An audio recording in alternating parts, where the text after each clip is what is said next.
Hey YouTube.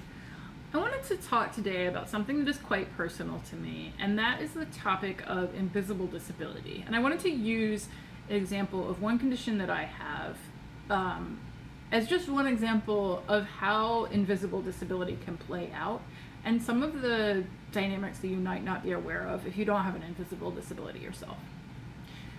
So the condition I have is basically, and by the way, I'm gonna talk a little bit about like bladder stuff and peeing, although not in any kind of like descriptive detail, but in case that bothers you, don't watch. But the condition that I have basically means that if I am hydrated, then I have to pee all the freaking time. Like a little bit at a time, a million different times. And it means that if I allow myself to become dehydrated, or if I eat certain foods, drink certain drinks, that I'm in really terrible pain.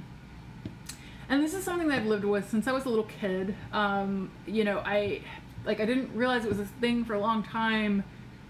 Well, I mean, I knew it was a thing, but I didn't realize it was persistent. I guess I just thought it would go away eventually. And then for a while I thought it was just the way everybody is when they're dehydrated, but I noticed that my habits didn't match other people's, and then I finally found out what the condition is. It's called interstitial cystitis. If anybody's like, oh my god, that sounds familiar, what is it? That's what you can Google, interstitial cystitis, or IC. So I have this condition. I obviously don't talk about it a lot. I don't think talking about peeing and bladder issues is something that most people enjoy doing. It's embarrassing, it's uncomfortable. But I wanted to talk about how it's affected my life, because it's not something that I would necessarily have thought of as a disability until, I started identifying more generally as a person with disabilities and started to realize, here are all the little quirks to my physical and mental health that add up to being a person with disabilities. And this is one of the longest lasting, most persistent ones that it doesn't just go away. I can't, if I don't pay attention to it, it's going to be a problem. And it's affected my life in ways that have become so normal to me that I don't notice that they're not normal. Or I shouldn't say not normal, but not the same as most other people.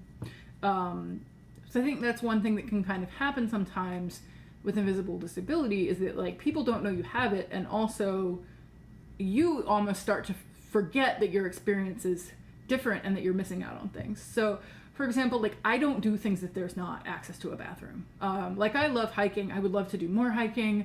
But it's short-term hikes for me. I'm not going to do, I could do a full day hike, I guess, if it's somewhere you can pee in the woods, but I can't really do overnight camping if there's not facilities. Even if there is facilities, one of the problems is if I have a lot of anxiety about it, if I don't have really reliable bathroom access, and the anxiety makes the condition worse. So that's a fun little cycle. So I don't stay in people's houses very often. I prefer to stay in a hotel, even if I have to pay extra money for it. I don't like sharing a room or a bed. When I plan for travel, I really have to think about this, and it often means I can't do things. I'm not going to do an outdoor festival or anything like that. But even when someone lives in a group house, I've been I can't think of a good way to visit them, so I'm just not going to see them, because the idea of sharing a bathroom with 4 or 5 people at night, I will not be able to sleep. I'll be too freaked out about it. It seems small, but it is that way. I fly a lot for work, and I figured it out, but it is the most ridiculous ordeal of drinking lots of water up until a certain hour and then not drinking any water. Hopefully I won't be dehydrated and in terrible pain when I get off the airplane. But if I fly cross country, there's no way around it. I'm gonna be out for several hours after I arrive because of the pain, because I have to rehydrate. And anytime there's any kind of room sharing situation, I'll avoid it. I had one very memorable sleepover experience as a kid that was completely humiliating. It took me years to get over, where it was bad. So I bring up this highly personal thing because it is something that does really affect and restrict my life, but then it's kind of stigmatized and shameful to talk about. As I've gotten older, I've gotten better about just saying hey, I have a bladder condition. full stop. Most people are adults about that, you know, so I can say something like, oh yeah, you may notice I get up a lot in the night, here's why. And so I've gotten better about being able to room with somebody that I'm close to, but they still have to be pretty close. And it doesn't feel like a valid reason. For example, so my work has a policy, which is great, where non-binary people and trans people in general don't have to room share with work travel, where normally you would.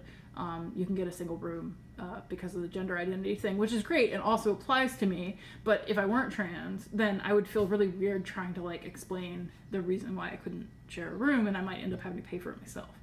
I don't know if there's a real point to all this.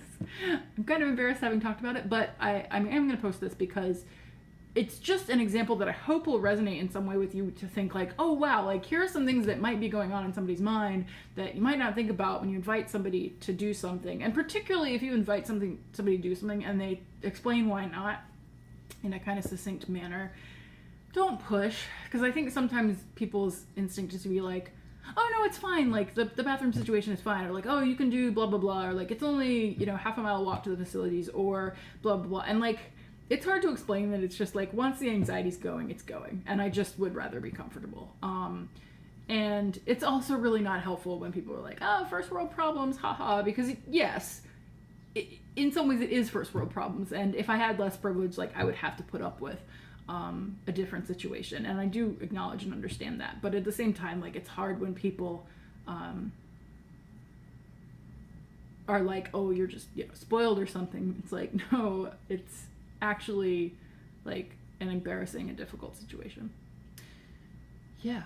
So I would be curious to know if you're comfortable sharing. I know it's personal, so, you know, obviously don't feel like you need to, but to leave a comment below if you have experience with invisible disability, and or if it's come up for you with somebody else and you were surprised, and like how what you learned from that, or if it's you, you know, how that affects, how having an visible disability affects your life, and how you would like people to respond and react and be aware.